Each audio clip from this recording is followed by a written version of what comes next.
Escuchas el show de Julio y el Marciano. Bienvenidas, bienvenidos al segmento de séptima hora. Se recomienda discreción. México, a la cabeza del exorcismo mundial. El sacerdote mexicano Pedro Mendoza habla con toda naturalidad de influencias demoníacas y posesiones diabólicas. Al fin y al cabo, esa es moneda corriente entre quienes, como él, se dedican al ministerio del exorcismo. Para muchos creyentes y no creyentes, el exorcismo es solo un tema de película de terror o una práctica medieval. Pero para Mendoza, coordinador de exorcistas de la Arquidiócesis de México, la lucha contra Satanás es tan real como la vida misma. Asegura que a diario recibe entre 15 y 20 llamadas de gente que pide ayuda y quiere una cita, muchos creyendo que están poseídos por el demonio. Nuestro trabajo es ayudar a la gente que sufre, fue lo que dijo Mendoza durante la conferencia de prensa en la que clausuró el Congreso de Exorcistas 2010, que tuvo lugar en la Ciudad de México y que él mismo coordinó. Durante 3 días, una veintena de organizaciones y alrededor de 120 participantes de dentro y fuera de México hablaron sobre sanación, liberación y exorcismo en el siglo XXI. Y entre los asistentes, un personaje de lujo, el exorcista jefe del Vaticano, Gabriele Nani. Güey, él es el mero perrón, güey. Él es el mero mero. México ha crecido mucho más que cualquier otro país en este ministerio. ¿Cuál ministerio, güey? Del exorcismo, es lo que asegura Mendoza. Tanto es así, dijo el coordinador, que el propio Nani se quedó impresionado ante todo lo que se está avanzando en México en tarea de la iglesia. Este Congreso de Exorcistas está específicamente dirigido a laicos y, según sus organizadores, es el primero de su índole en el mundo. Mendoza explicó que quien debe liderar la expulsión del diablo es un exorcista oficial, es decir, alguien que ha sido nombrado por un obispo. Pero los laicos tienen la función de acompañar al sacerdote en la oración. En este curso se les dieron elementos sobre cómo hacer los grupos de oración de sanación y liberación, sobre qué deben hacer y no hacer, sobre cuál es el perfil que deben tener el grupo para ayudar al sacerdote, dijo. Exorcismo, un arte desconocido.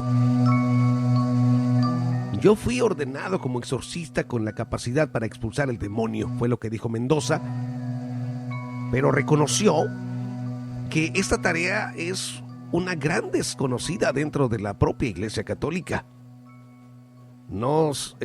Se había casi olvidado este ejercicio, comentó. No nos dieron una preparación en el seminario. Nomás nos hablaron del diablo, de su acción y de que había un exorcismo que incluso lo quitaron después, admitió. Mendoza cuenta que la propia iglesia fue pasando por etapas de mayor o menor reconciliación con el ministerio del exorcismo. Hubo un periodo en el que, por influencia del protestantismo, se negaba la existencia del diablo. Pero Mendoza asegura que luchar contra Satán forma parte de la tarea de un sacerdote, ya que está dentro de la misión que Jesús le dio a sus apóstoles: sanar a los enfermos, liberar a los oprimidos y expulsar a los demonios, enumera.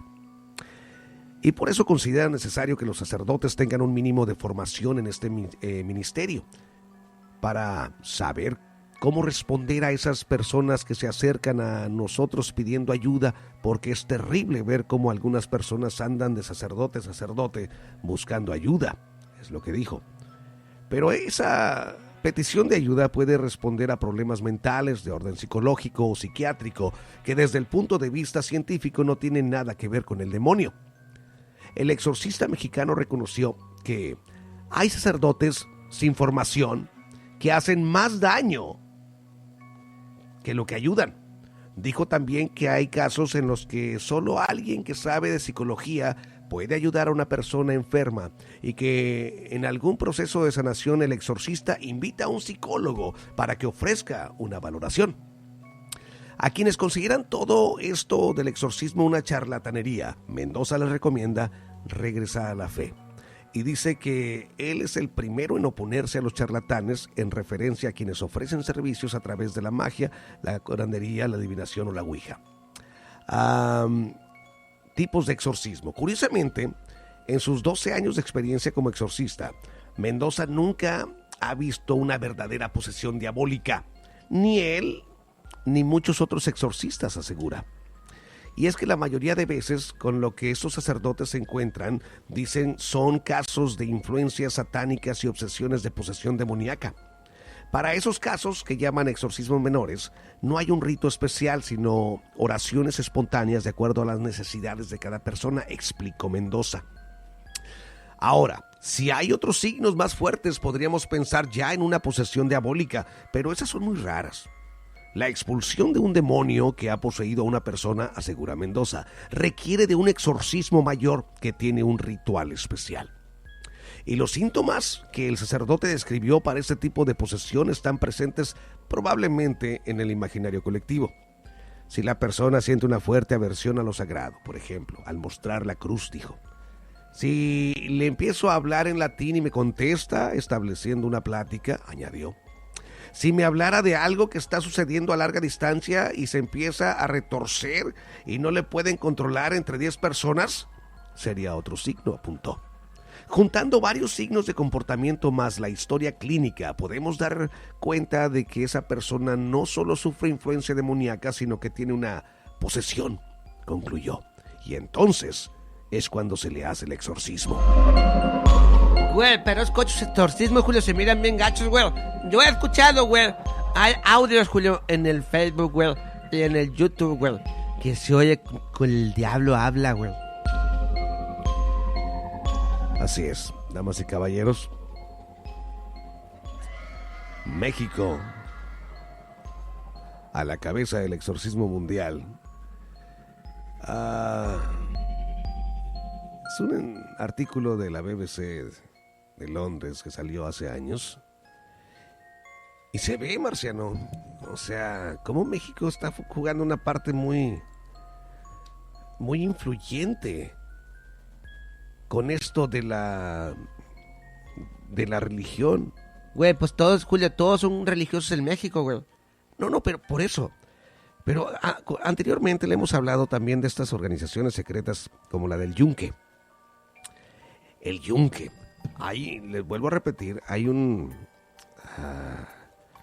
serie que salió, apenas se está estrenando en YouTube, que se llama La anatomía del Yunque.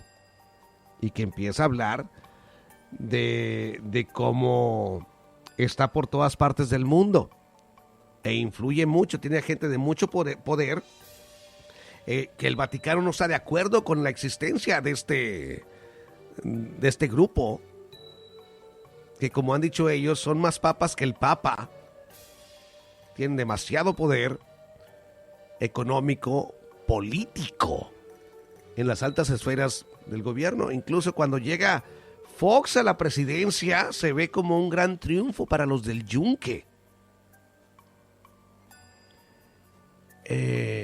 Y México, Marciano, fue el creador de esta organización que se maneja y se entrelaza con muchas otras organizaciones allá en México.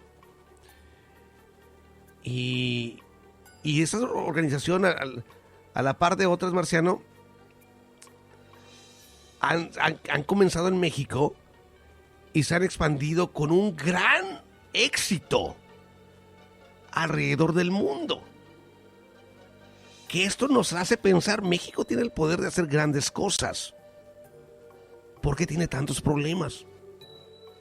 Porque como en la cara pública ahí no se atora, pero en lo que es esta clase de organizaciones secretas y todo eso, que apenas se empieza a destapar con documentos que sacara Wikileaks de este Julian Assange, que fue él el que empezó a sacar toda la información de lo del Yunque. Una organización súper exitosa, de una manera escalofriantemente fuerte en el resto del mundo, pero que pocos saben, y que fue creada en México por mexicanos. y tiene influencia en todos los continentes. Ay, güey. ¿Por qué México no estaría también al frente de los exorcismos? ¿Qué hay en México, marciano? ¿Qué hace que sucedan esta clase de cosas? Maybe por ahí se está coleando, güey. Gente de las otras dimensiones, güey, como decías tú hace rato, güey. ¿Será que algo se está viviendo sobre el territorio mexicano? Algo que no se puede ver, pero que tal vez se siente, que hay una vibra que tal vez se traspasa de una dimensión a la otra y nos está afectando directamente al país. Algo interesante. Gracias por estar con nosotros aquí a través del show de Julio y el Marciano. Regresamos, no se vaya.